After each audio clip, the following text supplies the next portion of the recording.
Hello दोस्तों, स्वागत है आप सभी का आपके अपने चैनल एचपी सक्सेस क्लासेस में। दोस्तों, जुलाई का फिफ्थ वीक पढ़ने जा रहे हैं अपन 28 जुलाई से लेके 2 अगस्त का करंट अफेयर इसमें मैं याद करवाऊंगा आप लोगों को। और जो डेली क्लास पढ़ रहा है उसको अपने आप करंट अफेयर याद होगा। आईबीपीएस क्लर्क का नोटिफिकेशन आ गया है। फाइनल सिलेक्शन चाहिए, जीए में अच्छा स्कोर करना है, जीए याद नहीं होता है तो मेरी क्लासेस देखो। और अभी मैं जैसे आपके आईबीपीएस पीयू का प्रीलिम्स हो जाएगा, टॉपिक वाइज सीरीज स्टार्ट करूंगा यूट्यूब के ऊपर।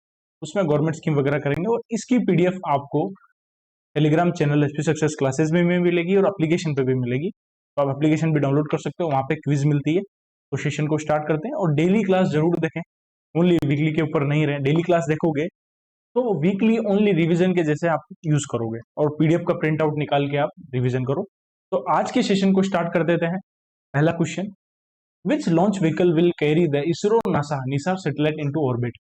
तो जीएसएलवी अप 16 जो लॉन्च व्हीकल है ये कैरी करेगा निसार को। निसार क्या है? ये वर्ल्ड की पहली सैटेलाइट है जो यूज करेगी ड्यूल फ्रीक्वेंसी को। एस ए आर की फुल फॉर्म क्या है? NASA ISRO. S A R है सिंथेटिक अपर्चर रेडार टेक्नोलॉजी। तो वर्ल्ड की पहली सैटेलाइट है जो ड्यूल फ्रीक्वेंसी को यूज करेगी, पहला तो। और जो जीएसएलवी फिक्स अप 16 है, और ये कितना वेट उठाएगा? सैटेलाइट का वेट कितना है? 2392 किलोग्राम वेट है। वो सैटेलाइट को सन सिंक्रोनस ऑर्बिट में प्लेस करेगा। ठीक है, क्लियर हो गया। आगे चले अपन क्वेश्चन नंबर 2 के ऊपर चलते हैं। थोड़ा थोड़ा रिलेट करूंगा मैं। डेली क्लास में बहुत अच्छे से रिलेट करता हूँ और वीकली में थोड़ा रिलेट करेंगे अपन, ज्यादा रिलेट नहीं कर पाएंगे क्योंकि क्लास फिर बहुत बड़ी हो जाएगी।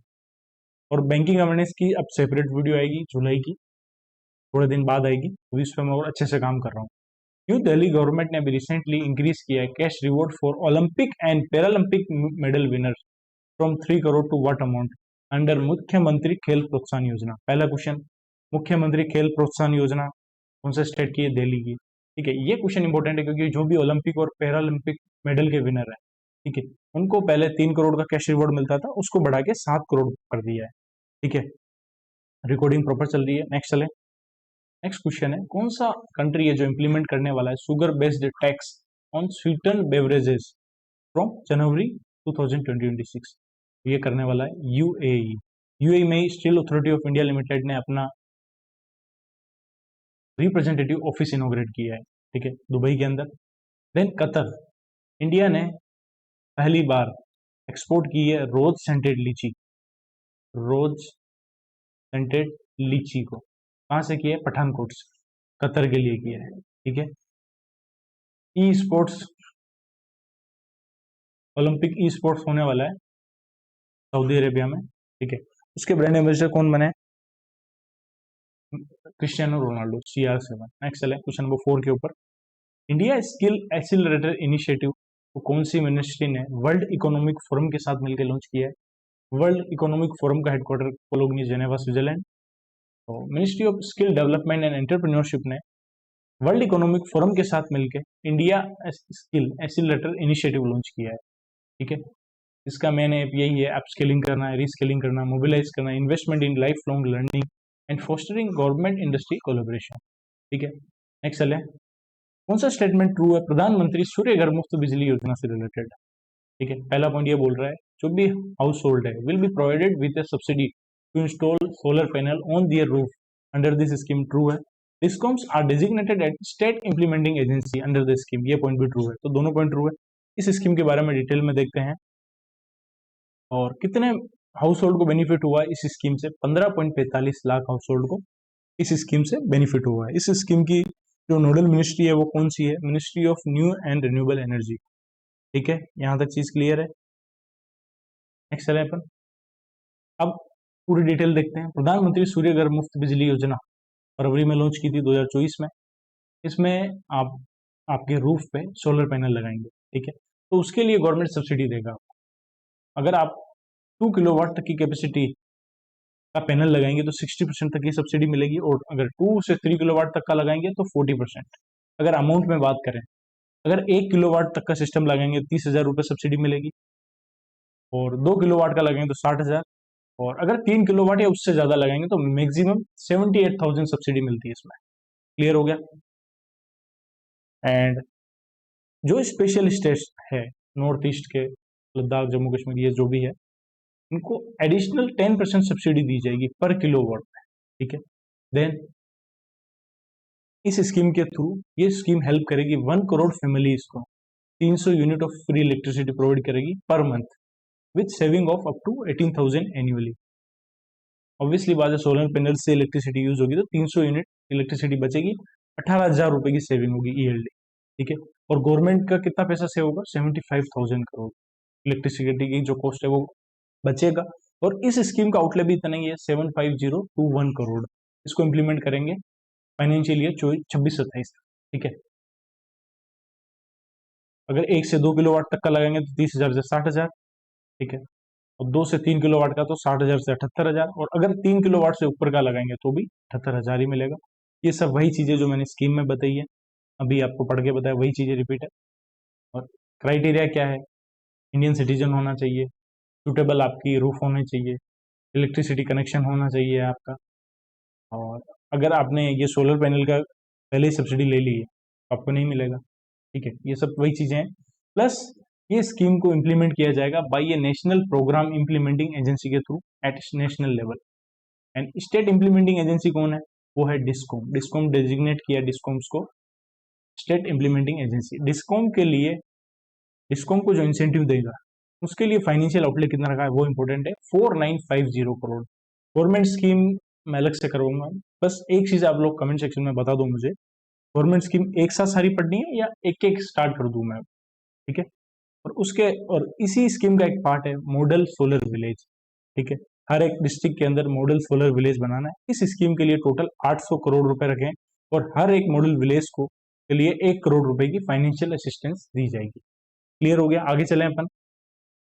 यूके ने रिसेंटली ओपन किया है 2025 का visa ballot for India young professional scheme के लिए। जो भी इंडियन हैं 18 से 30 साल के, जो यूके में रहना चाहते हैं, वर्क करना चाहते हैं, पढ़ना चाहते हैं, तो उनके लिए UK India young professional scheme के थ्रू 2 साल का वीजा मिलता है, ठीक है। नेक्स्ट चले। और यूके ने ही पहला कंट्री है जिसने ह्यूमन जीनोम प्रोजेक्ट स्टार्ट किया था, इसके थ्रू वो जो स्क्रैच है उससे डीएनए बनाएंगे, ठीक है। नेक्स्ट चले। एक सेकंड थोड़ा सा होल्ड करते हैं अपन।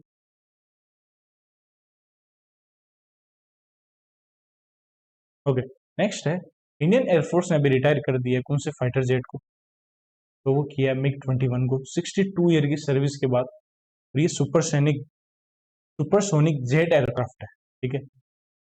62 ईयर की सर्विस के बाद इसको रिटायर कर दिया, ठीक है। आगे चलें अपन। मुंबई मुंबई का जो छत्रपति शिवाजी एयरपोर्ट है, उसकी वर्ल्ड के बेस्ट एयरपोर्ट में कौन सी रैंक है? तो 9th रैंक पे आया है। और ये डेटा रिलीज किया है ट्रेवल प्लस लेजर ने रिलीज किया है। उसके अकॉर्डिंग नंबर 1 पे इस्तांबुल का एयरपोर्ट, जो तुर्की का एयरपोर्ट है, वो नंबर 1 पे है। इंडिया का जो मुंबई के अंदर छत्रपति शिवाजी एयरपोर्ट है वो 9th नंबर पे है। तो टॉप 10 में रहा है लगातार 3 साल के, ठीक है। टॉप 3 कंट्री कौन कौन सी है? इस्तांबुल एयरपोर्ट जो टर्की में है वो एयरपोर्ट, नंबर 2 पे चांगी एयरपोर्ट सिंगापुर का, एंड नंबर 3 पे हामद इंटरनेशनल एयरपोर्ट जो कतर के अंदर है, ठीक है। और उसके अलावा इंडिया का सेकंड बिगेस्ट पैसेंजर ट्रैफिक के मामले में सेकंड नंबर पे है, ठीक है। इंडिया का सेकंड नंबर पे है और वर्ल्ड का बिगेस्ट सिंगल रनवे एयरपोर्ट है। ओके, क्लियर हो गया? आगे चले अपन 9th नंबर पे।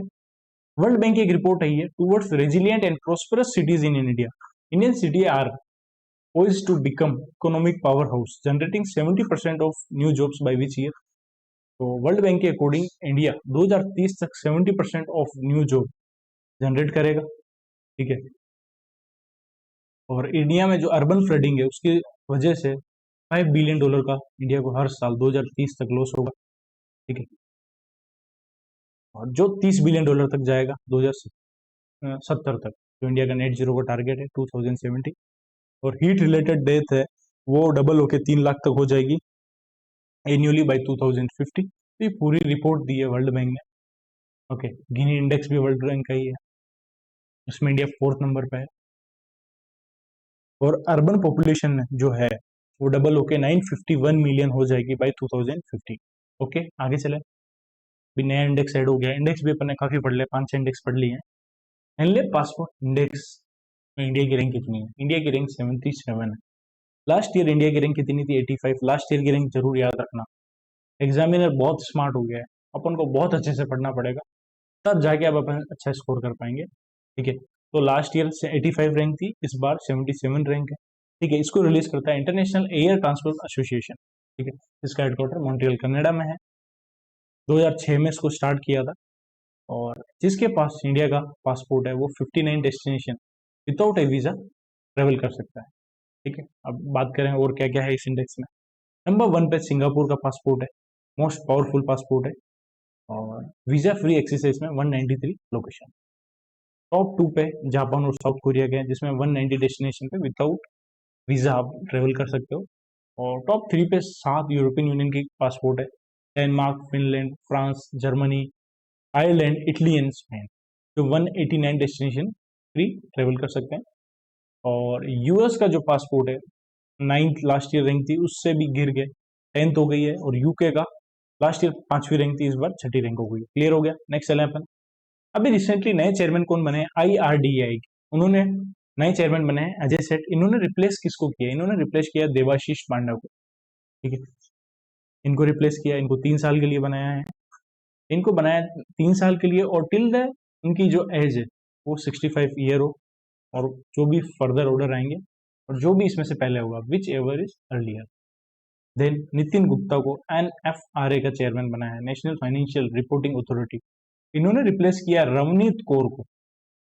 सोनाली मिश्रा, इन्होंने मनोज यादव को रिप्लेस किया है, और ये फर्स्ट वुमेन बनी है जो डायरेक्टर जनरल बनी है रेलवे प्रोटेक्शन फोर्स की। क्लियर।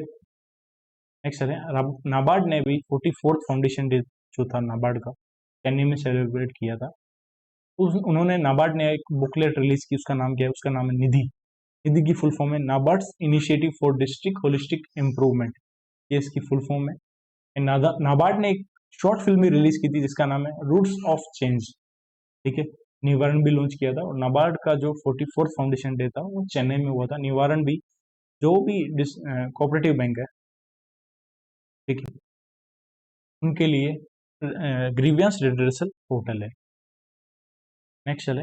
अभी रिसेंटली किसको नया प्रेसिडेंट बना रहे हैं? एसोचैम का, तो वो बन रहे हैं निर्मल मिंडा। उन्होंने रिप्लेस किया संजय नायर को। नितिन गुप्ता NFRA, अभी मैंने बताया आपको। रवनीत कौर को रिप्लेस किया। दीपक बागला न्यू मिशन डायरेक्टर बने अटल इनोवेशन मिशन के। ठीक है, आगे चले अपन। इसको भी रिसेंटली नया CEO बना है संसद टीवी का, तो संसद टीवी के नए CEO बने उत्पल कुमार सिंह। ठीक है, इन्होंने रिप्लेस किसको किया है? रिप्लेस किया रजत पुन्हानी को। रजत पुन्हानी को भी एक कमिटी है, 1000 ITI को अपग्रेड करना और 5 सेंटर ऑफ एक्सीलेंस बनाना, उस कमेटी के हेड है। और ये जो उत्पल कुमार सिंह है, ये करंट सेक्रेटरी जनरल है लोकसभा के। ओके, R दोरई स्वामी को LIC का MD एंड CEO बनाया है। डेट बताना किस डेट तक, ये डेट मैं पूछ रहा हूँ। सतपाल भानु को इन्होंने रिप्लेस किया। डेट बताना, डेट सबसे इंपॉर्टेंट है। नेक्स्ट चले।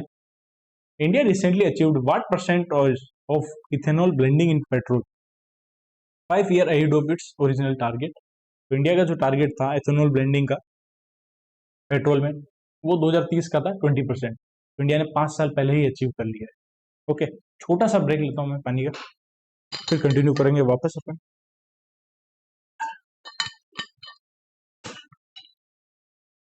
नेक्स्ट क्वेश्चन नंबर 16 पे चलते, sorry. Bye which year bilateral trade volume between India and UK will reach $112 billion as per the comprehensive economic and trade agreement। तो CETA के according India और UK के बीच में जो बायलैटरल ट्रेड वॉल्यूम है वो $112 बिलियन हो जाएगा। तो वो हो जाएगा 2030 तक।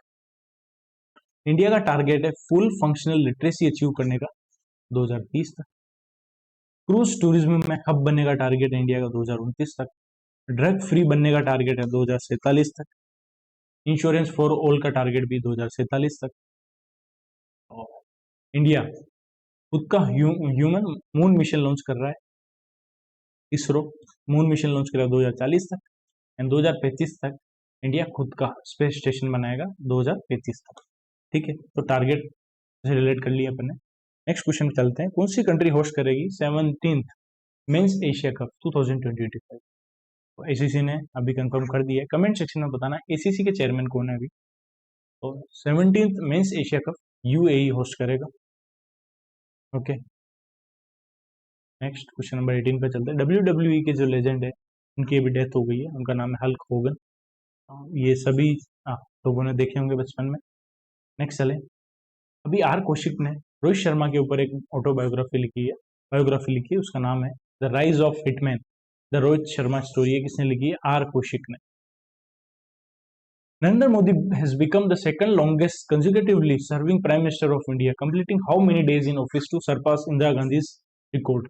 तो इंदिरा गांधी 4077 डेज के लिए बनी और मोदी जी ने 4078 days as a PM work कर लिया। सेकंड लॉन्गेस्ट पीएम बने हैं ये, उनसे आगे हैं पंडित नेहरू जी। ठीक है, 26 मई 2014 को इन्होंने ज्वाइन किया था, शपथ ली थी। पंडित नेहरू जी ने 16 साल 288 डे तक सर्व किया है एज ए पीएम। लगातार 3 इलेक्शन जीते हैं, जनरल इलेक्शन में। मोदी जी का जो कार्यकाल है 11 साल 60 दिन का है, इंदिरा गांधी का 11 साल 59 दिन।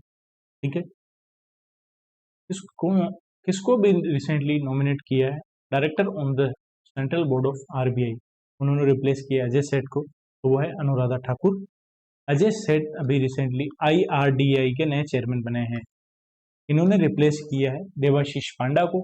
संजय कौल को 3 साल के लिए गिफ्ट सिटी का एमडी एंड सीईओ बनाया है। सुधांशु मित्तल को kho kho federation of India का प्रेसिडेंट बनाया है। Devendra Sharma international commission on large dam, जिसका हेडक्वार्टर पेरिस में है, इसके प्रेसिडेंट देवेंद्र शर्मा है। Next, India and which country is jointly released commemorative stamp featuring traditional boat uru to mark 60 year of diplomatic ties? India और Maldives को 60 साल जो डिप्लोमेटिक टाइज है उसको 60 साल कंप्लीट हो गए, तो दोनों कंट्री ने कॉमेमोरेटिव स्टाम्प रिलीज किया। उसके अंदर पिक्चर है इंडिया की उरू बोट की, और ये केरला से बिलोंग करती है। ठीक है, वुडन बोट है। और मोल्डिव्स का जो ग्लोबल टूरिज्म है उसके ब्रांड एम्बेसडर कौन बनी है? कैटरीना कैफ। ओके, नेक्स्ट चले। इंडिया ने रिसेंटली 3 साल का मूव किया to boost cooperation in the palm oil sector with which country? तो इंडिया ने 3 साल का एमओयू किया है पाम ऑयल सेक्टर में इंडोनेशिया के साथ। इंडोनेशिया भी 10th मेंबर बना है ब्रिक्स का। ठीक है, एनडीबी के जो नए मेंबर बने वो है कोलंबिया एंड उज्बेकिस्तान। ठीक है, और थाईलैंड के बैंकॉक में इंटरनेशनल कॉन्फ्रेंस हो मेंटल हेल्थ हुई है, मेंटल हेल्थ, वहीं पे मेंटल हेल्थ अवार्ड मिला है साइमा वाजिद को। क्वेश्चन नंबर 24 पे चलते हैं। Where was India's international movement to United Nation conference? कहाँ हुई है अभी? ये नोएडा में हुई है। ठीक है, और यहीं पे 5 प्लेस जो है उसके बारे में बात की है। 5 प्लेस कौन कौन सी है? Developing India, removing colonial mindset, taking pride in heritage, strengthening unity and fulfilling collective responsibility. ये इसके 5 प्लेस है। ओके, क्लियर हो गया? नेक्स्ट चले क्वेश्चन नंबर 25 के ऊपर। ट्रंप ने अभी रिसेंटली एक एआई एक्शन प्लान लॉन्च किया, उसका नाम क्या है? उसका उनका एम है कि यूएस को ट्रांसफॉर्म करना है into a global AI export powerhouse. AI का पावर हाउस बनाने के लिए ट्रंप साहब ने अभी एआई एक्शन प्लान लॉन्च किया, उसका नाम है winning the race. Okay, next, first women vice chancellor कौन बनी है Indira Gandhi National Open University के? तो वो बनी है निर्मल मिंडा, सॉरी निर्मल मिंडा नहीं है, उमा कांजीलाल है। ओके, इनको फर्स्ट वाइस चांसलर बनाया Indira Gandhi National Open university. ठीक, और इनको कौन कौन करता है? प्रेसिडेंट ऑफ इंडिया अपॉइंट करते हैं 5 साल के लिए, और until they reach the age of 70 year whichever is earlier. ठीक है, संसद टीवी के सीईओ कौन बने? उत्पल कुमार सिंह।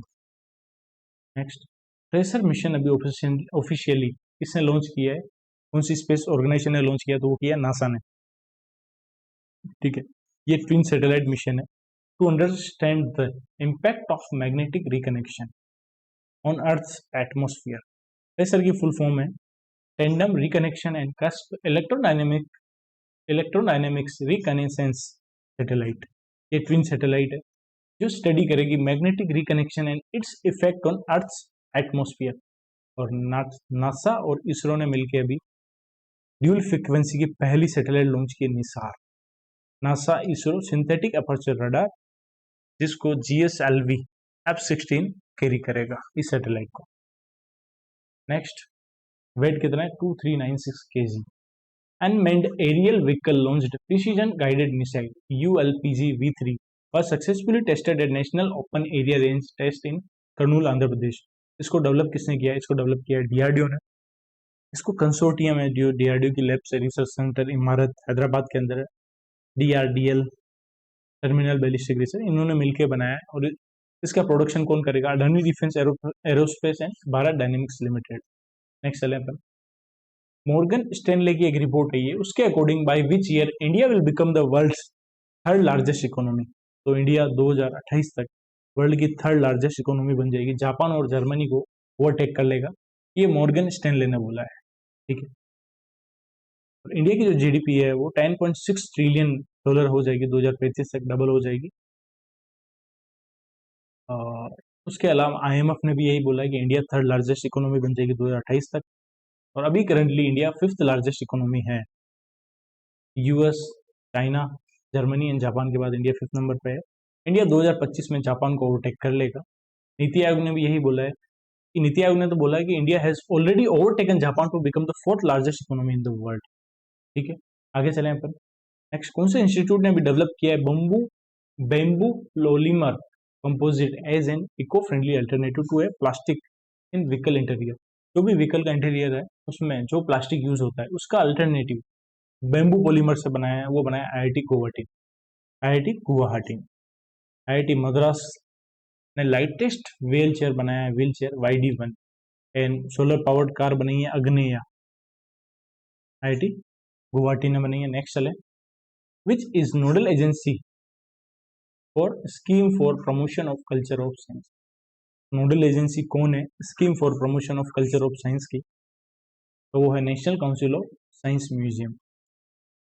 ठीक है, ये मिनिस्ट्री ऑफ कल्चर की स्कीम है। ओके, और इसका एम है साइंटिफिक टाइम पर अवेयरनेस फैलानी कंट्री में एंड एस्टेब्लिश करना है science city, science hub, science centre, innovation hub and digital planetarium in various region. तो इसमें ये बोला है कि जो भी साइंस सेंटर और डिजिटल प्लानिटेरियम बनाए जाएंगे वो उस एरिया में बनाए जाएंगे जहाँ पे पॉपुलेशन 5 लाख से कम है। ठीक है, NEST क्या है? National education society for tribal student, जो मिनिस्ट्री ऑफ ट्राइबल अफेयर के अंदर आती है। इसने अवंती फेलोशिप के साथ पार्टनरशिप की, क्योंकि ये जो भी ट्राइबल स्टूडेंट है हमारे स्कूल में पढ़ रहे हैं उनको नीट IIT कोचिंग के लिए अवंती फेलोशिप के साथ पार्टनरशिप की है। नेक्स्ट क्वेश्चन पे चलते हैं। ISRO will launch 3 navigation satellite for its Indian regional navigation satellite system by which year. तो 2026 तक इसरो 3 नेविगेशन सैटेलाइट लॉन्च करेगा IRNSS के लिए। ठीक है, 2026 तक। नेक्स्ट चले, वर्ल्ड नेचर कंजर्वेशन डे हर बार कब मनाया जाता है? तो 28 जुलाई को मनाया जाता है। इसकी थीम है connecting people and plants exploring digital innovation in wild life conservation. तो शॉर्ट में थीम याद रखें, कनेक्टिंग पीपल एंड प्लांट। 20 जुलाई को आता है इंटरनेशनल चेस डे, इसकी थीम है एवरी मूव काउंट्स। ठीक है, इंटरनेशनल मून डे भी 20 जुलाई को ही आता है। नेक्स्ट चलें आगे, ऑफिशियल थीम क्या है वर्ल्ड हेपेटाइटिस डे की? वो है hepatitis let's break it down, जो 28 जुलाई को मनाया जाता है। वर्ल्ड नेचर कंजर्वेशन डे वो भी 28 जुलाई को ही मनाते हैं। Bright products dark intention unmasking the appeal, world no tobacco day जो 31 मई को आता है उसकी थीम है। Raising parents global parents day जो 1 जून को आता है उसकी थीम है one nation one flag united in sacrifice committed to peace, world flag adoption day जो इंडिया का फ्लैग अडॉप्शन डे है उसकी थीम है। नेक्स्ट चले, according to a recent report bye WHO and UNODC, how many people have died from contaminated medicines over the past 90 year. तो WHO और UNODC के according contaminated medicine से last 90 year में 1300 लोगों की डेथ हुई है। UNODC क्या है? United nation office on drug and crime, जिसका हेडक्वार्टर वियना के अंदर है। आदि तिरुवातिराई फेस्टिवल अभी कहाँ हुआ है? यहाँ पे मोदी जी भी गए हैं, तो ये तमिलनाडु में हुआ है। यहीं पे greater flamingo festival, greater flamingo century establish की है तमिलनाडु के अंदर। ओके,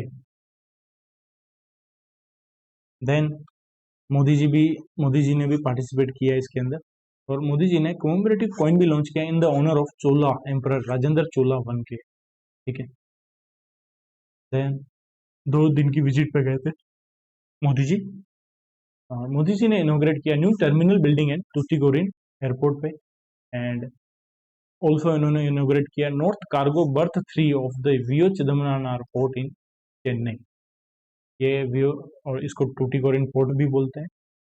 इन्होंने फाउंडेशन स्टोन रखी है for interstate transmission system to evacuate electricity from Kudankulam nuclear power plant. जो यूनिट 3 है यूनिट 2 है उससे इलेक्ट्रिसिटी इवैक्यूएट करने के लिए इंटर ट्रांसमिशन लाइन की जो फाउंडेशन स्टोन है वो भी रखा है। ठीक है, कमेंट सेक्शन में बताना हॉर्नबिल कंजर्वेशन सेंटर कौन से स्टेट में अभी इनोग्रेट किया है।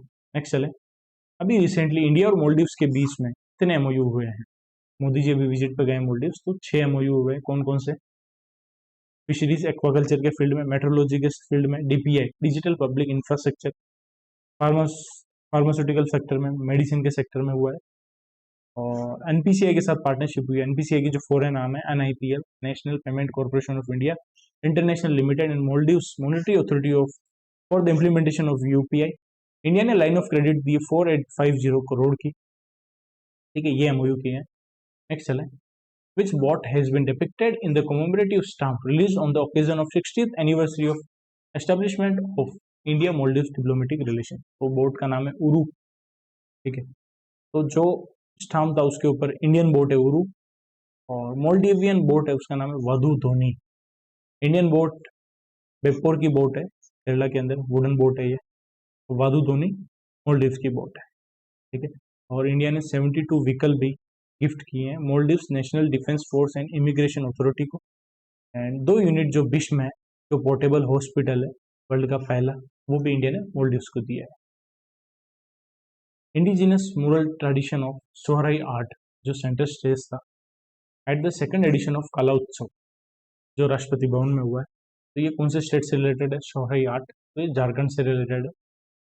Sohrai comes from soro translating to drive with a stick. तो ये पेंटिंग है, ट्राइबल वुमेन बनाती है with the use of natural substances like charcoal, clay और सोइल, इनसे बनाती है। ठीक है, और जो झारखंड से है सोराई ट्राइब, सोराई आर्ट जो हजारीबाग से है, इसको जीआई टैग में मिला है। जीआई टैग का हेडक्वार्टर चेन्नई के अंदर है।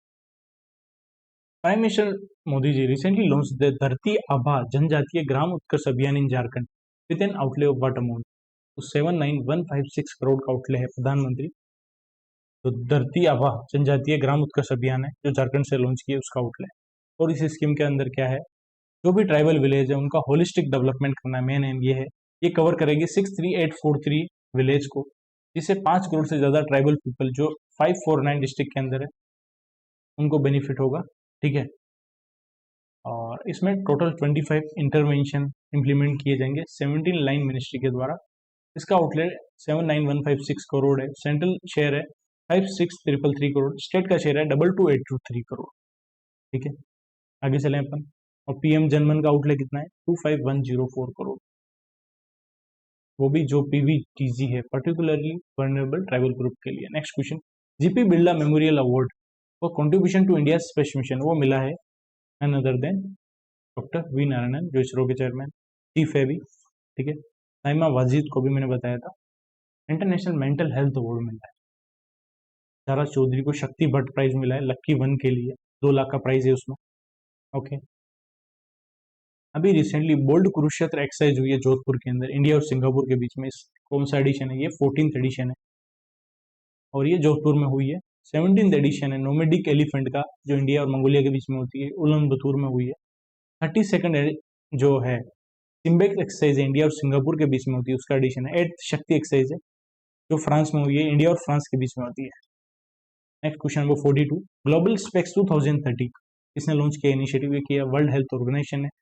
इसका मेन एम है अफोर्डेबल आई केयर सर्विस जो है 2030 तक हर एक पर्सन के पास पहुंच जाए। 3/35 भी WHO ने ही लॉन्च किया था, इनिशिएटिव WHO का ही। कौन सी कंट्री ने फ्री टूरिस्ट वीजा 40 कंट्री के सिटीजन को ऑफर किया to promote tourism and economic recovery? तो वो किया है श्रीलंका ने। Okay, next, second highest run scorer कौन बने टेस्ट क्रिकेट के अंदर? ओनली सचिन तेंदुलकर जी से पीछे है, वो है जो रूट। और MS Dhoni 11th Indian player है जिनको ICC हॉल ऑफ फेम में ऐड किया है। और डेटोल का जो IC कूल है उसके ब्रांड एम्बेसडर MS धोनी है। कारगिल विजय दिवस हर साल 26 जुलाई को आता है। ठीक है, ये 26 एनिवर्सरी है इस बार की, जो ऑपरेशन विजय हुआ था उसकी। Where was India first hydrogen power train coach successfully tested? Hydrogen powered जो ट्रेन कोच है उसका भी रिसेंटली टेस्ट किया है इंटीग्रल कोच फैक्ट्री से, चेन्नई के अंदर। ठीक है, DFCCIL क्या है? Dedicated fraud corridor corporation of India limited. इसने इंडियन रेलवे ने इनके साथ पार्टनरशिप की है to install machine vision inspection system, AI based machine vision inspection system को इंस्टॉल करने के लिए पार्टनरशिप हुई है। इसको भी पेन ट्रांसलेट अवार्ड मिला है 2025 के लिए for the book once elephant lived here, ये मिला है गीतांजलि श्री को। $3000 का प्राइज भी मिला है इसमें। और गीतांजलि श्री को 2022 में इंटरनेशनल बुकर प्राइज मिला है टॉम होम्स सैंड के लिए। उत्पल कुमार सिंह CEO बने सनसेट टीवी के। Next, Nahid 2 telecommunication and research satellite जो है, जो रशिया के सोयूज रॉकेट के थ्रू लॉन्च की जाएगी, वो किया है ईरान ने। नेक्स्ट, मेरीटाइम फाइनेंसिंग समिट होगा 2025 में, उसकी थीम क्या है? Seas of opportunity stream of investment. ये भी हुआ है न्यू दिल्ली के अंदर। इसकी थीम है seas of opportunity stream of investment. Maritime development fund है, उसका आउटले कितना है? 25,000 करोड़। और FDI कितना है मेरीटाइम सेक्टर में? 100%। ओके, आगे चलें, थोड़ा सा 1 सेकंड रुकना।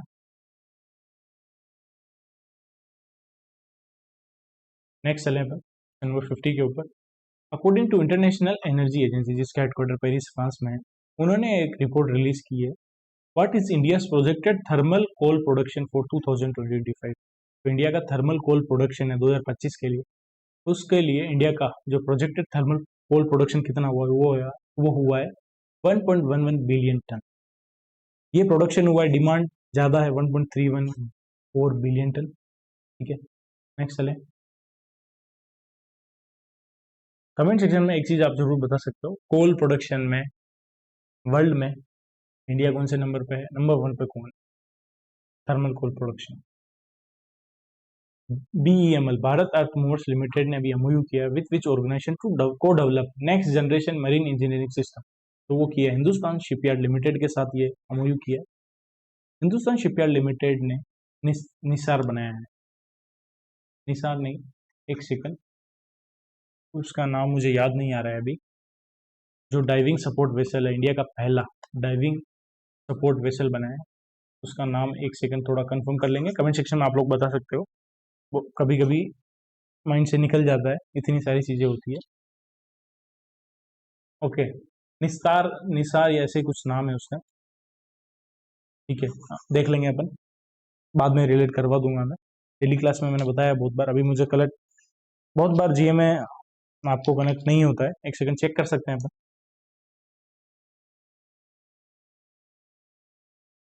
थोड़ा सा होल्ड करना। डाइविंग सपोर्ट वेसल,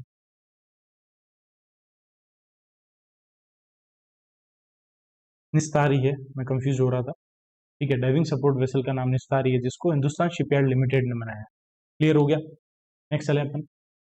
नया नाम क्या है अभी? एम्प्लॉयमेंट लिंक इंसेंटिव जो स्कीम है, ये 1 अगस्त 2025 है, उसका नाम है प्रधानमंत्री विकसित भारत रोजगार योजना। ठीक है, 1 अगस्त 2025 इसका नया नाम है। इसका आउटले है 99,446 करोड़ रुपए। ठीक है, 1 अगस्त से 31 जुलाई 2027 तक 2 साल के लिए स्कीम है। ओके, PM's पैकेज ऑफ 5 जो स्कीम थी, उसका टोटल आउटले था जो बजट है, वो 2 लाख करोड़ रुपए था। उसके थ्रू 4.1 करोड़ यूथ को अपॉर्चुनिटी मिलेगी। ये सब हवा में बातें हैं जो करते हैं अपने प्राइम मिनिस्टर, क्योंकि अभी आप लोगों को पता है SSC का कितना बड़ा प्रोटेस्ट चल रहा है, कितने लैप्सेस हुए हैं, उसके बारे में कोई बात नहीं कर रहा है। जो टीचर्स है उनको भी मारा जा रहा है, तो बहुत गलत चीज़ें हैं ये। लोकतांत्रिक देश में ये सारी चीज़ें नहीं होनी चाहिए। ओके, जो भी आवाज़ उठाएगा उसको रोक दिया जाएगा, तो ये गलत है। चलो कोई नहीं, अपन टॉपिक पे आते हैं। तो इसका आउटले रखा है 99,446 करोड़ रुपए आउटले रखा है। ठीक है, ऐसा नहीं है कि कहीं सभी चीज़ों में गलत है, कुछ कुछ चीज़ों में गलत है, कुछ चीज़ों में अच्छे भी है। जो दूसरी कंट्रीज के साथ इंडिया के रिलेशन है वो बहुत अच्छे बनाए मोदी जी ने। ठीक है, वो अपना अपना व्यू है। चलो, ये स्कीम 2 साल के लिए है। और जो फर्स्ट टाइमर है, स्कीम के 2 पार्ट है, फर्स्ट टाइमर है दूसरा है पार्ट बी, जो एम्प्लॉयर के लिए इंसेंटिव है, एम्प्लॉयर के लिए, ठीक है। फर्स्ट टाइम जो फर्स्ट पार्ट है उससे 1.92 करोड़ बेनिफिशियरी को हेल्प होगी। 1 अगस्त 2025 से 31 जुलाई 2027 तक ये स्कीम रहेगी। पार्ट ए क्या है वो बात करते हैं। पार्ट ए के थ्रू इंसेंटिव मिलेगा जो भी फर्स्ट टाइम एम्प्लॉय लगे हैं उनको। किन किन को मिलेगा? जिनकी सैलरी अप टू 1 लाख रुपए है वो एलिजिबल है, ठीक है। उनको इस पार्ट के थ्रू ऑफर किया जाएगा 1 मंथ की EPF wage up to 15,000 in 2 installment. 15,000 रुपए तक का इंसेंटिव मिलेगा 2 इंस्टॉलमेंट में। पहला मिलेगा 6 मंथ की सर्विस के बाद, दूसरा मिलेगा 12 मंथ की सर्विस के बाद। और पार्ट ए से 1.92 करोड़ फर्स्ट टाइम एम्प्लॉय को हेल्प बेनिफिट होगा। देन पार्ट टू क्या है, पार्ट बी क्या है, sorry part A part B है। सपोर्ट टू एम्प्लॉयर, एम्प्लॉयर क्या है, जो भी ऑर्गेनाइजेशन है, जो कंपनी है, उनको इंसेंटिव देगा, ठीक है। जो एडिशनल एम्प्लॉयमेंट सभी सेक्टर में क्रिएट करेंगे उसके लिए जो भी ऑर्गेनाइजेशन होगी उनको इंसेंटिव किया जाएगा। Employer will get incentive in respect of employees with salary up to 1 lakh rupees. अगर कोई भी एम्प्लॉय ऐड कर रहे हैं उनकी सैलरी अगर 1 लाख रुपए तक है तो उसका इंसेंटिव गवर्नमेंट देगी एम्प्लॉयर को। समझ में आ गया? और कितना इंसेंटिव मिलेगा? 3,000 रुपए पर मंथ मिलेगा for 2 year for each additional employ with sustained employment for at least 6 month. ऐसे नहीं आपने ऐड किया और 1 महीने बाद चला गया, 6 महीने तक वो रुकना चाहिए। और मैन्युफैक्चरिंग सेक्टर के लिए जो इंसेंटिव है वो 3 और 4 साल के लिए भी है, जबकि अदर सेक्टर के लिए 2 साल ही है। अब देखो कैसे ऐड करेंगे। जो इंसेंटिव मिलेगा, ठीक है, जो भी ईपीएफओ के साथ रजिस्टर है, ठीक है, will be required to hire at least 2 additional employ. जिस भी एम्प्लॉयर में 50 से कम एम्प्लॉय है उसमें एटलीस्ट 2 एडिशनल एम्प्लॉय होने चाहिए, ऐड करने चाहिए, ज़्यादा एम्प्लॉय रिक्रूट करने चाहिए, तो उनको इंसेंटिव मिलेगा। और अगर 50 से ज़्यादा एम्प्लॉय है आपकी कंपनी में तो 5 एडिशनल एम्प्लॉय को आप ऐड करोगे और वो 6 मंथ तक होल्ड करना चाहिए, कंपनी के अंदर काम करना चाहिए, तो इंसेंटिव मिलेगा। और अगर आपकी 10,000 रुपये तक की सैलरी वाले एम्प्लॉय को ऐड कर रहे हो तो आपकी कंपनी को 1,000 रुपये का इंसेंटिव मिलेगा। 10,000 से 20,000 तक तो 2,000, और 20,000 से लेके 1 लाख तक है तो 3,000 रुपये, ठीक है। ये इंसेंटिव मिलेगा पर मंथ। क्लियर हो गई ये स्कीम बहुत ही अच्छे से। नेक्स्ट चले, उस काउंटर टेररिज्म ऑपरेशन का नाम बताओ जिसको इंडियन सिक्योरिटी फोर्सेस ने लॉन्च किया। उसके थ्रू उन्होंने न्यूट्रलाइज किए 3 लश्कर तैयबा के टेररिस्ट ग्रुप है उनको अचीगम नेशनल पार्क में। तो है operation Mahadev. Operation Shiva Indian army ने ही इनोग्रेट लॉन्च किया था। क्यों लॉन्च किया था? जो अमरनाथ यात्रा है उसको सेफ गार्ड करने के लिए, सेफली उसको अमरनाथ यात्रा को सेफली कंप्लीट करने के लिए ऑपरेशन शिवा लॉन्च किया था, ठीक है। नेक्स्ट चले अपन, जुलाई स्टॉर्म जो नवल एक्सरसाइज है ये कौन सी कंट्री कर रहा है? वो कंट्री है जहाँ पे माउंट एल्ब्रस है, ये है रशिया, ठीक है। Next, what is the name of the third confirmed Interstellar object discovered originating from the constellation Sagittarius? तो उसका नाम है 3i एटलस। ये थर्ड कंफर्म्ड इंटरस्टेलर ऑब्जेक्ट है और इसका ओरिजिन सोलर सिस्टम से बाहर हुआ है और ये सोलर सिस्टम से भी 7 बिलियन साल पुराना है, ये बोला जा रहा है, ठीक है। FISU summer world university games हुए हैं, इसमें इंडिया ने 12 मेडल जीते हैं। इंडिया की रैंक कितनी? इंडिया की रैंक 20th है। नंबर 1 पे है जो है वो है जापान। इंडिया ने टोटल 12 मेडल जीते हैं। और ये कहाँ हुए? FISU वर्ल्ड यूनिवर्सिटी गेम, ये बर्लिन में हुए, जर्मनी के। सिटी का नाम पूछे, रहीन रोहर सिटी। और पहला गोल्ड मेडल जीता है परनीत कौर एंड कुशल दलाल ने आर्चरी के अंदर। और इंडिया ने 1959 से इंडिया पार्टिसिपेट कर रहा है, पहली बार बैडमिंटन के अंदर इंडिया ने ब्रॉन्ज मेडल जीता है। ये सारे मेडल आप देख लेना, 12 में से 2 gold, 5 silver and 5 bronze. 14 UEFA women's Europe cup football tournament England ने जीता है। किसको हराया? स्पेन को। स्पेन के प्लेयर है जेनिक सिनर, फ्रेंच ओपन में रनर अप थे, विंबलडन ओपन के विनर है। स्पेन के अंदर एक कॉन्फ्रेंस हुई, 4th international conference on financing for development, okay. और अभी नेक्स्ट ईयर 2026 में वुमेन्स T20 वर्ल्ड कप होगा। वुमेन्स T20 वर्ल्ड कप उसको होस्ट करेगा इंग्लैंड। और जो यूएफए वुमेन्स यूरो कप था उसको होस्ट किया स्विट्जरलैंड। एक सेकंड। नेक्स्ट, ड्रोन परिहार एक्सरसाइज अभी इंडियन आर्मी ने कहाँ कंडक्ट की है? ये अरुणाचल प्रदेश में की है, अरुणाचल प्रदेश के ईस्ट सियांग डिस्ट्रिक्ट में। अरुणाचल प्रदेश का एक डिस्ट्रिक्ट है लोंगडिंग डिस्ट्रिक्ट। इसका लोवेस्ट स्कोर था किसमें? नॉर्थ ईस्टर्न रीजन के लिए सस्टेनेबल डेवलपमेंट गोल इंडेक्स आया था नॉर्थ डिस्ट्रिक्ट के लिए, उसमें लोवेस्ट जो स्कोर था लोंगडिंग डिस्ट्रिक्ट का था, अरुणाचल प्रदेश का। स्कोर आप बताना टॉप पे कौन सा डिस्ट्रिक्ट था, ये भी मैंने क्लियर कर रखा है।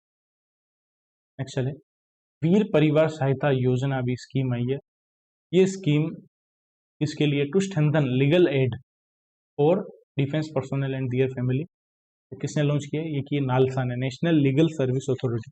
इसके थ्रू जो भी डिफेंस के एक्स एम्प्लॉय भी है, अभी करंट एम्प्लॉय पर्सोनल भी है, उन सभी को लीगल सर्विस प्रोवाइड की जाएगी, क्योंकि वो कोर्ट वगैरह नहीं जा सकते हैं, बहुत ही रिमोट लोकेशन पे उनकी पोस्टिंग होती है, इसलिए नालसा ये फैसिलिटी प्रोवाइड करेगा। समझ में आ गई? स्पर्श रक्षा सिस्टम फॉर पेंशन एडमिनिस्ट्रेशन, जिस रक्षा जो स्पर्श का ही पार्ट है, न्यूज में था। ये कौन सी मिनिस्ट्री का है? तो ये है मिनिस्ट्री ऑफ डिफेंस का। जो भी पेंशनर है उनका जो भी डेटा वगैरह है वो सब इसी पे है, ठीक है। ये थर्ड पार्टी ऐप है, वेब बेस्ड सिस्टम है, जो हैंडल करता है पेंशन का क्लेम, डिपॉजिट करता है pension payment into bank accounts of defence pensioner. Okay.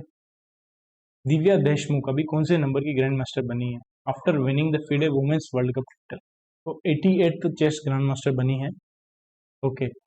और इन्होंने 2500 ELO रेटिंग अचीव कर ली है। ओके। और नेक्स्ट बात करें, एक second, FIDE women's world cup, FIDE women's chess world cup हुआ है, ये कहाँ हुआ है? ये एग्जाम में आ सकता है। बाटूमी जॉर्जिया ने। जीता किसने? दिव्या देशमुख ने। इन्होंने हराया कोनेरू हम्पी को हराया है फाइनल में। इनको $50,000 मिलेंगे और रनर अप को मिलेंगे $35,000। Which global leader has been recently ranked as most popular leader in the Morning Consult global survey is most popular democratic leader? तो वो है मोदी जी।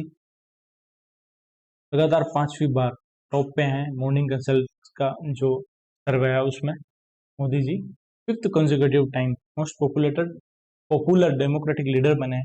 नंबर 2 पे साउथ कोरिया के जो प्रेसिडेंट है वो है ली जेम्यूंग। नंबर 3 पे जेवियर मिली है जो अर्जेंटीना के प्रेसिडेंट है। मोदी जी को 75% वोटिंग अप्रूवल मिला है, ठीक है। The loneliness of Sonia and Sunny, इसके ऑथर कौन है? वो है किरण देसाई। उनको भी रिसेंटली नॉमिनेट भी किया 2025 बुकर प्राइज के लिए। रस्किन माउंट life's magic moment, life's magic moments book आई है। शिखर धवन की the one cricket my life and more. Geetanjali Shree PEN translate award मिला है, अभी अपन ने पढ़ा था। इसको अभी कौन फर्स्ट इंडियन ओरिजिन है जिसको अभी प्रेसिडेंट एंड CEO बनाया? प्रॉक्टर एंड गैम्बल ये कंपनी है, इसके फर्स्ट इंडियन ओरिजिन प्रेसिडेंट बने हैं। वो कौन बने हैं? Shailesh Jejurikar. Next, power ministry ने एक्सटेंड कर दी है the target completion date for installing 25 crore smart meter in the country under the revamped distribution sector scheme by 2 year till March 2028। जो स्मार्ट मीटर है 25 करोड़ स्मार्ट मीटर इंस्टॉल करने हैं, उसकी जो डेडलाइन थी उसको मार्च 2028 तक एक्सटेंड कर दी अंडर RESS स्कीम, ठीक है। और 20.33 करोड़ जो स्मार्ट मीटर है वो सेंक्शन हो गए हैं, उसमें से 2.44 करोड़ स्मार्ट मीटर जो है वो इंस्टॉल भी हो गए। IMF ने जो इंडिया की GDP है 25-26 के लिए कितनी फोरकास्ट की है? पहले की थी 6.2, अब कर दी है, बढ़ा दी है 6.4। नेक्स्ट फाइनेंशियल ईयर के भी 6.4 ही की है। वर्ल्ड इकोनॉमिक आउटलुक ये रिपोर्ट IMF की है, ये हर साल 2 बार आती है। IMF का हेडक्वार्टर का वाशिंगटन DC। ई श्रम पोर्टल कौन सी मिनिस्ट्री का है? जो अनऑर्गेनाइज सेक्टर के वर्कर है उनके लिए, तो वो है ministry of labour and employment. इसका एक डेटा आया है कि अभी लेटेस्ट अपडेट के अकॉर्डिंग कितने ऑर्गेनाइज्ड वर्कर का जो डेटा है ई श्रम पोर्टल पे है 22 जुलाई 2025 तक, तो वो है 30.95 करोड़, ठीक है। क्राइटेरिया 16 साल से 59 साल आपकी एज होनी चाहिए, अनऑर्गेनाइज सेक्टर पे आपका वर्क होना चाहिए, आधार कार्ड होना चाहिए, बैंक अकाउंट होना चाहिए, ठीक है।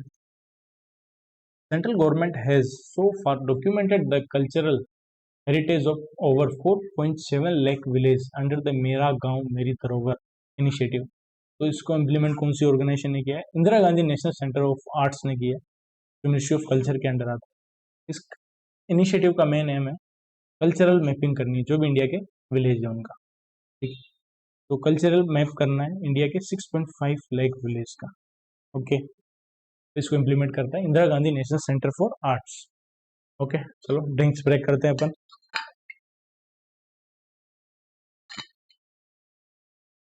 करंट अफेयर पढ़ोगे तो बहुत मजा आएगा मेरे से, डेली पढ़ोगे तो काफी इंटरेस्टिंग वे में मैं पढ़ा रहा हूँ। और जिनको दिक्कत हो रही है आईबीपीएस क्लर्क में, तो स्ट्रेटजी मैंने अपलोड की, जाके देख लो एक बार। इंटरनेशनल टाइगर डे कब आता है हर बार? तो वो आता है 29 जुलाई को। इस साल की थीम क्या है? Securing the future of tigers. 28 जुलाई को कौन सा डे आता है? World nature conservation day. उसकी थीम है connecting the people and plants. World hepatitis day, वो भी 28 जुलाई को आता है। Hepatitis let's break it down, इसकी थीम है। सशस्त्र सीमा बल के नए डायरेक्टर जनरल कौन बने हैं? संजय सिंघल। इन्होंने रिप्लेस किसको किया है? अमृत मोहन प्रसाद को रिप्लेस किया है। अजय सेठ आईआरडीआई के चेयरमैन बने, इन्होंने रिप्लेस किया है देबाशीष पांडा को। इंडियन आर्मी ने एक एक्सरसाइज की, एक्सरसाइज दिव्य शक्ति, कहाँ पे की है? इस एक्सरसाइज के थ्रू जो भी मिलिट्री के टेक्नोलॉजी है उनको टेस्ट किया है, तो वो की ईस्ट सिक्किम के अंदर। ड्रोन परिहार एक्सरसाइज अभी अरुणाचल प्रदेश में की थी, ईस्ट सिक्किम में कर रहे हैं दिव्य दृष्टि। अभी एक रिपोर्ट है ये सोफी, वेरी इंपॉर्टेंट रिपोर्ट होती है ये, state of food and nutrition in the world 2025 report. इस रिपोर्ट के अकॉर्डिंग हंगर ने कितने मिलियन पीपल को वर्ल्ड वाइड अफेक्ट किया है? जो 8.2% है ग्लोबल पॉपुलेशन का, वो है 720 मिलियन। अब देखो स्टेटमेंट बेस्ड क्वेश्चन आएगा, तो अगर इस टाइप की रिपोर्ट आएगी तो स्टेटमेंट बेस्ड क्वेश्चन बन जाएगा।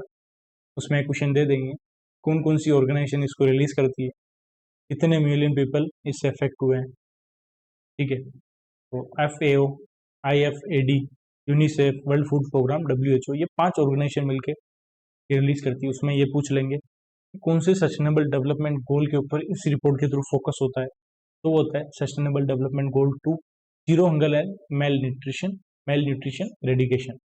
उसके अलावा हंगर की जो प्रिवेलेंस है वो 8.2% हो गई 2024 में, जो 720 मिलियन हंगर से अफेक्ट है वो भी अपन ने देखा था। 2022 में 8.7% थी, and 96 million more people were suffering from chronic hunger today as compared to 2015, and 2.3 billion people in the world were moderately और सीवियरली फूड इनसिक्योर है 2024। और हाईएस्ट अंडर नोरिश्ड पीपल वो है एशिया में 323 मिलियन, देन अफ्रीका में 307 million, and Latin America में and Caribbean country में 34 million. DRDO ने सक्सेसफुली अभी ट्रायल किया है India first quasi ballistic missile. उसका नाम क्या है? उसका नाम है प्रलय, ठीक है। क्वासी बैलिस्टिक मिसाइल है, इसकी रेंज है 150 किलोमीटर से 500 किलोमीटर तक। पेलोड की जो कैपेसिटी है 500 से 1000 किलोग्राम है। इसको डेवलप किया है research centre Imarat and in collaboration with DRDO के अदर लैब है उनके साथ मिलकर। इंडस्ट्री पार्टनर है Bharat dynamics limited and Bharat electronics limited. Kaziranga tiger reserve holds which rank in terms of tiger density in India as of 2024? Third rank है Kaziranga tiger reserve की। Number 1 पे कौन सा है? बांदीपुर टाइगर रिजर्व जो कर्नाटक में है, हंसी बंदीपुर, कनरगट्टा, कुद्रेमुख, नागरहोल। जिम कॉर्बेट उत्तराखंड में है, ठीक है। तो वो नंबर 2 पे है, एंड काजीरंगा जो असम में है वो 3rd नंबर पे है, तो टाइगर की जो डेंसिटी है उसके अकॉर्डिंग, ठीक है। और टाइगर काउंट जो है यहाँ पे भी 148 हो गया है, पहले 104 था 2022 में, ओके। आगे चले अपन, और ये टाइगर है 18.65 टाइगर है काजीरंगा टाइगर रिजर्व में पर 100 स्क्वायर मीटर। नेक्स्ट, महर्षि वाल्मीकि जो संस्कृत के उत्तर है, जिन्होंने रामायण लिखी है, ठीक है, उनका जो भी स्टेचू है वो अनवील किया है इंडियन एम्बेसडर जो है वानी राव एंड मयूर माशी मिलानो ने, इटली के अंदर। कहाँ पे किया? इटली में। जो एग्जैक्ट प्लेस है वो है कैंपोरो टोंडो, वहां पे किया under ICCR connecting the world through Ramayan initiative के अंदर किया। Next, which organization has approved the proposed acquisition of shareholding in Renault Nissan Automotive India Private Limited by Renault Group BV and its nominee Renault SAS from Nissan Motor Company Limited and Nissan Overseas Investment BV, ठीक है। तो Renault Nissan automotive India private limited का acquisition किया है, Reynold group ने ही किया है। ठीक है, तो ये अप्रूवल किसने दिया है? सीसीआई ने अप्रूवल दिया है। जो 51% स्टेक था चेन्नई प्लांट में, उसको एक्वायर कर लिया है रेनॉल्ड ग्रुप ने। इसने अभी वर्ल्ड रिकॉर्ड बनाया है, golden book of world record बनाया for 170 hour of long Bharatanatyam performance. तो कौन सा इंडियन क्लासिकल डांसर है? रेमोना एवेटी पेरियारा, बेंगलुरु के स्टूडेंट है ये। डोनाल्ड ट्रम्प ने अभी अनाउंस किया है जो टैरिफ है इंडियन एक्सपोर्ट पे, वो बढ़ा के कितना हो जाएगा 1 अगस्त 2025 से, तो वो 25% टैरिफ बढ़ा दिया है। इसीलिए स्टॉक मार्केट में केओस हो रहा है अभी। देन अभी रिसेंटली पत्रकार सम्मान योजना आई है, जो भी रिटायर्ड जर्नलिस्ट है उनको पेंशन मिलेगी। तो ये बिहार ने लॉन्च की है।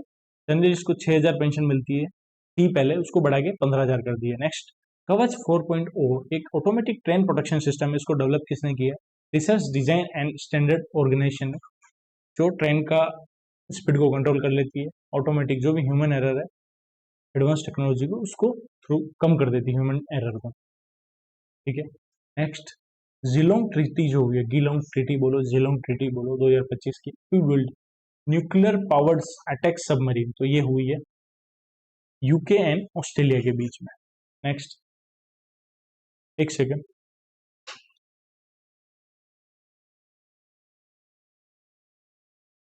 जो डेली क्लास देख रहा है वो 2x पे ये वीडियो देखेगा आराम से, 2x पे नहीं तो 1.5 पे देखेगा। UK's House of Lord Meghnad Desai अभी देहांत हो गया यूके के अंदर। उन्होंने कौन सी बुक लिखी थी? The rediscovery of India. ठीक है, Mujib's blunder, the power and plot behind scaling, Manas Ghosh इसके writer. India finance minister difference stock, ये लिखी ए के भट्टाचार्य ने। Source code my beginning, Bill Gates. Okay, कौन सी टीम ने अभी 2024-25 की junior boys national football championship tier 1 और डॉक्टर बीसी रॉय ट्रॉफी जीती है? वो जीती है मणिपुर ने, doctor BC Roy trophy. Okay, और उसके अलावा इन्होंने डिफीट किसको किया? वेस्ट बंगाल को किया है। फाइनल पंजाब में हुआ है। एक नया ब्लड ग्रुप मिला है जिसका नाम है CRIP, वर्ल्ड में पहले कहीं नहीं मिला। कौन से स्टेट के अंदर, कौन सी वुमेन में मिला है, कौन से स्टेट के अंदर? तो वो मिला है अभी बेंगलुरु के अंदर, कर्नाटक में। ये क्रोमर ब्लड ग्रुप सिस्टम है जो पहली बार मिला है बेंगलोर के अंदर। CRIB का मतलब है, CR का मतलब है क्रोमर, ठीक है, एंड IB का मतलब है India Bangalore. Okay, 35th regional Congress हुई है international society of blood transfusion की, वहीं पे ये अनाउंसमेंट हुई है जो मिलन इटली में हुई है। टोर्जीलुंग हाइड्रो पावर प्रोजेक्ट न्यूज में था, ये भूटान के अंदर है। 1125 मेगावाट का है, $1.7 बिलियन का प्रोजेक्ट है, जिसको वर्ल्ड बैंक फाइनेंस कर रहा है। कौन सा स्टेट कंस्ट्रक्ट कर रहा है इंडिया का पहला indigenous hovercraft for the coast guard? तो कर रहा है गोवा। गोवा की ओजो फैनी को GI टैग मिला है। गोवा के नए गवर्नर कौन बने हैं? Pusapati Raju. Then Goa second state है जिसने फुल फंक्शनल लिटरेसी अचीव किया है। गौरी फेस्टिवल कौन से स्टेट से रिलेटेड है? तो राजस्थान में होता है राई डांस, जो भील कम्युनिटी होता है वो राखी से पहले 40 दिन तक ये करते हैं, जिसको राई डांस भी बोलते हैं लोकल लैंग्वेज में, और बवरी फेस्टिवल भी बोलते हैं। Ministry of road transport and highway ने अप्रूव किया इंडिया का पहला AI based road safety pilot project in which state? तो क्या है? उत्तर प्रदेश के अंदर। इंडिया का पहला ग्रीन डेटा सेंटर कहाँ बनेगा? 30 मेगावाट की कैपेसिटी है, इन्वेस्टमेंट 1,000 करोड़, तो वो बनेगा साहिबाबाद, गाजियाबाद डिस्ट्रिक्ट में है, यूपी में। वहां पे इंडिया का पहला ग्रीन डेटा सेंटर बनने वाला है। ओके, बैंकिंग अवेयरनेस पे चलते हैं अपन। TradeX partner with which bank to expand MSME access to digital trade finance through the DTX domestic trade exchange platform list licensed under RBI TReDS framework. तो वो किया है कैनरा बैंक ने। 30 लाख करोड़ का जो MSME का क्रेडिट गैप है उसको अचीव करने के लिए, उसको पूरा करने के लिए collateral free low cost working capital provide की जाएगी ट्रेडेक्स के साथ पार्टनरशिप करके। उस ऑर्गेनाइजेशन का नाम बताओ जिसने USA के पेपल के साथ पार्टनरशिप की है to launch PayPal World a new cross border payment platform. तो ये है NIPL, NPCI international payment limited, NPCI की फॉरेन नाम है। नेक्स्ट, कौन सी ऑर्गेनाइजेशन ने अभी MOU किया with institute of internal auditor India to strengthen the internal audit and governance in urban cooperative bank, तो वो क्या है, national urban cooperative finance and development corporation limited, इसके साथ ये एमओयू किया है। ठीक है, नेक्स्ट चलें। इंडिया का पहला biometric authentication solution for e commerce card transaction with credit card and debit card, ये किसने लॉन्च किया है, ये इनोग्रेट किया फेडरल बैंक। ठीक है, फिनो पेमेंट बैंक ने क्या किया है, गति सेविंग अकाउंट लॉन्च किया था। नेक्स्ट चले, कौन से पब्लिक सेक्टर बैंक ने जुलाई में non maintenance of minimum balance जो है उसको वेव ऑफ कर दिया है, तो क्या यूनियन बैंक ऑफ इंडिया ने। काफी बैंक ने किया है, जुलाई की बात कर रहा हूँ, जुलाई में अभी यूनियन बैंक ने किया है। ठीक है, इंडिया ने अभी $565 मिलियन की लाइन ऑफ क्रेडिट दी है, कौन सी कंट्री को, वो दी है मोल्डिव्स को। अमाउंट में इंडियन रुपीज में बात करें 4850 करोड़ या $565 million. Mazagon dock ship builders ने क्या किया है, $52 मिलियन में कोलंबो डॉकयार्ड में 51% स्टेक खरीदा है। ठीक है, कौन से डिपार्टमेंट ने नॉन डिस्क्लोजर एग्रीमेंट किया एनपीसीआई की जो आम है foreign arm, NPCI international payment limited के साथ, to collaborate on transforming inward remittance to India by integrating UPI with the universal postal union interconnection platform. UPI को यूपीयू यूनिवर्सल पोस्टल यूनियन के साथ इंटीग्रेट करना है। क्यों करना है, जो भी इनवर्ड रेमिटेंस हो रहा है इंडिया के अंदर, जो पैसा आ रहा है, जो इंडियन डायस्पोरा है वो पैसा भेज रहे हैं, वो स्मूथली आ जाए, तो उसके लिए एग्रीमेंट किया डिपार्टमेंट ऑफ पोस्ट ने। ठीक है, विथ कौन सी एनबीएफसी से अभी आरबीआई ने विड्रॉ किया है करेक्टिव एक्शन प्लान इन जुलाई 2025, जो इनिशियली इम्पोज किया था जनवरी 2018 में, तो क्या है, रैली गैर इन्वेस्ट एनबीएफसी है, इसके ऊपर करेक्टिव एक्शन प्लान था 2018 जनवरी 2018 में लगा था, उसको आरबीआई ने रिमूव कर दिया है अभी। वेरी इंपॉर्टेंट, एंजल वन ने भी अनाउंस किया है ये 400 करोड़ रुपए इन्वेस्ट करेगी लाइफ इंश्योरेंस का joint venture with Singapore based live well holding company, aiming to launch digital first life insurance company in India. तो पहला question, digital first life insurance company कौन बना रहा है, एंजल वन और सिंगापुर की लिव वेल होल्डिंग लिमिटेड, ये मिलकर बना रहे हैं। के लिए 400 करोड़ रुपए इन्वेस्ट किया है, इसमें 26% स्टेक होगा एंजल वन का एंड 74% स्टेक होगा सिंगापुर की कंपनी लिव वेल होल्डिंग का। ओके, आईआरडीआई के अकॉर्डिंग जो इंटरनल इंश्योरेंस अम्बर्समेंट स्कीम है उसमें मैक्सिमम क्लेम अमाउंट कितना मिलता है, 50 लाख रुपए। ठीक है, तो ये उन सभी इंश्योरेंस कंपनी के लिए लागू होगा जिनको 3 साल से ज़्यादा अपना ऑपरेशन स्टार्ट किए हुआ हो गए। अभी मेरीटाइम फाइनेंसिंग समिट हुआ है न्यू दिल्ली में, उसके रिगार्डिंग कौन सा ट्रू है, जिसको होस्ट किया है ministry of port shipping and waterways ने। 100% एफडीआई शिपिंग सेक्टर में under automatic route point true है। मेरीटाइम डेवलपमेंट फंड लॉन्च किया है जिसका इनिशियल कॉर्पोरेट 25,000 करोड़ है, जिसमें 49% गवर्नमेंट का कंट्रीब्यूशन है। And financial digital maturity matrix digital tool है to evaluate and improve the financial capability of major ports to develop investor ready infrastructure, सारे पॉइंट ट्रू है। आरबीआई ने भी किसको अप्रूवल दिया है to operate as an online payment aggregator for cross border transaction, तो वो दिया है एक्सफ्लो। लास्ट मंथ वाइज को भी ये मिला था। मिनिमम नेटवर्थ कितनी है पेमेंट एग्रीगेटर क्रॉस बॉर्डर के लिए, 15 crore. Kotak Mahindra bank asset management company ने अभी रिसेंटली पार्टनरशिप की है किसके साथ, to enhance the accessibility of mutual fund investor across India, ONDC के साथ पार्टनरशिप की है। संदीप भारद्वाज को अभी रिसेंटली एमडी एंड सीईओ बनाया कौन से बैंक का, और राकेश सिंह को रिप्लेस करेंगे पेटीएम मनी का।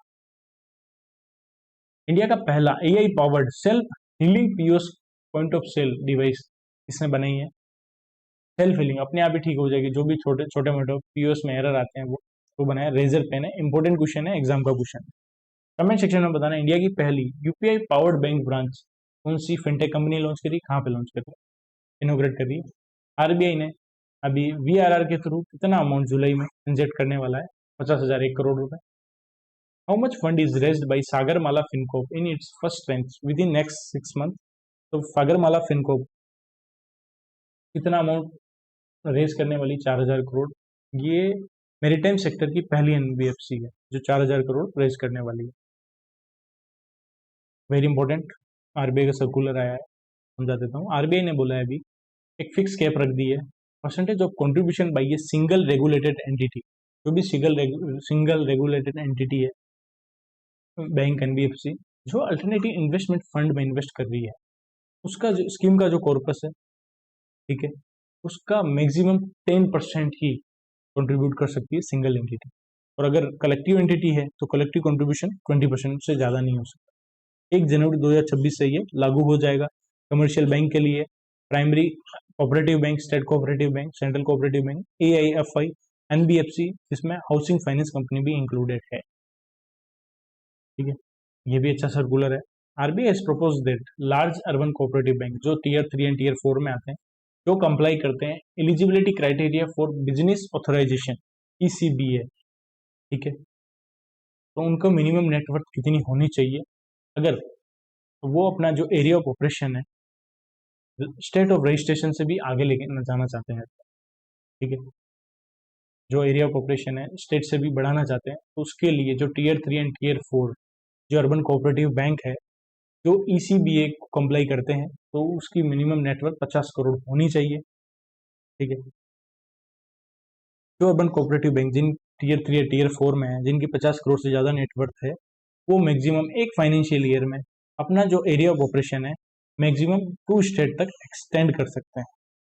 ठीक है, ये तो वही लाइन बोली है तो मैंने बताई है, सेम लाइन ही है ये तो। Then a bank will be considered as fully complying with ECBA if it meets certain criteria like regulatory minimum applicable CRAR for the bank and net NPA of not more than 3% and net profit during the preceding 2 financial year। ठीक है, urban cooperative bank जो है, अगर आपका deposit 100 crore तक है तो Tier 1 में आते हैं, 100 से 1000 करोड़ Tier 2, 1000 करोड़ से 10,000 Tier 3 एंड 10,000 करोड़ से ज़्यादा तो Tier 4।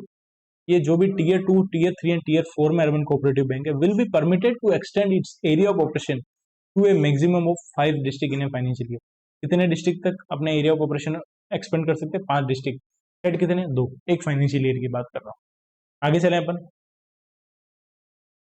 Mention the organization that signed forward rate agreement worth $1 billion with JP Morgan Chase Company and Bank of America Corporation के साथ पार्टनरशिप की है to hedge against declining interest rate and stabilise long term return and equity market volatility.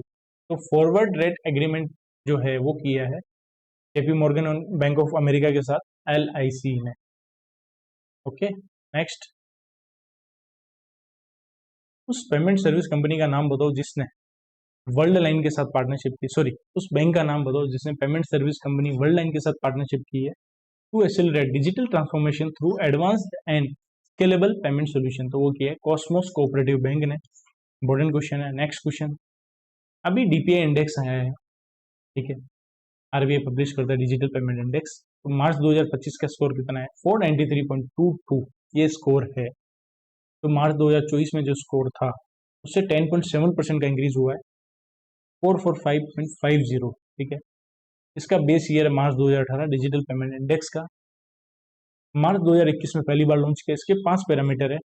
Payment enabler 25% weightage, payment infrastructure demand side factor 10%, payment infrastructure supply side factor 15%, consumer centricity 5%, payment performance 45%। Financial inclusion index भी RBI release किया है अभी recently. मार्च 2025 का score है 67, base score है 100। ठीक है, इसके भी 3 पैरामीटर है, क्वालिटी, एक्सेस एंड यूजेज। 45%, ये 20% एंड ये 35%। क्लियर? उस बैंक का नाम बताओ जिसने cyber security awareness initiative launch किया है बैंक के 10th फाउंडेशन डे पे, तो वो किया है Karur Vysya bank. This public sector bank had the highest amount of unclaim deposit. तो वो SBI के पास, पब्लिक सेक्टर बैंक में, प्राइवेट में ICICI बैंक के पास। ठीक है, टोटल अनक्लेम डिपॉजिट बैंक के पास 67,003 करोड़ रुपीज है। ठीक है, उसमें से पब्लिक सेक्टर के पास है 58,330 करोड़, प्राइवेट सेक्टर के पास है 8673 करोड़, उसमें से SBI के पास है 19,329 करोड़, 19,329, ICICI के पास है 2063 crore. SEBI along with the stock exchange revised the enhanced surveillance mechanism for company with a market capitalization of less than 1,000 crore. तो जो ये सब फ्रेमवर्क है वो 28 जुलाई 2025 से लागू होगा। ओके, नेक्स्ट, RBI का सर्कुलर जो अल्टरनेटिव इन्वेस्टमेंट फंड को लेके अभी मैंने बताया था, अगर सिंगल एंटिटी है वो 10% से ज़्यादा AIF के स्कीम में जो टोटल कॉर्पस है उसमें इन्वेस्ट नहीं कर सकती। कलेक्टिवली बात करें 20% से ज़्यादा नहीं कर सकती, और ये इन सभी पे एप्लीकेबल होगा फ्रेमवर्क। सेबी ने एक अवेयरनेस कैंपेन लॉन्च किया है नेशनल स्टॉक एक्सचेंज के साथ मिलकर to educate retail investor and promote safe investing practice, SEBI versus scam. Okay दोस्तों, thank you for watching this video. उससे पहले आप लोग प्लीज एक कमेंट कर देना है क्लास कैसी लगी आपको। पीडीएफ आपको कल इवनिंग में मिलेगी Telegram channel SP success classes पे। सारी जो जुलाई की पीडीएफ है वीकली वो सारी मैं शेयर कर देता हूँ। डेली क्लास की पीडीएफ क्विज वो सब एप्लीकेशन पे मिलेगी एसपी सक्सेस क्लासेस पे। मिलते हैं नेक्स्ट वीडियो में दोस्तों। Thank you for watching this video. Radhe Radhe, जय श्री राम।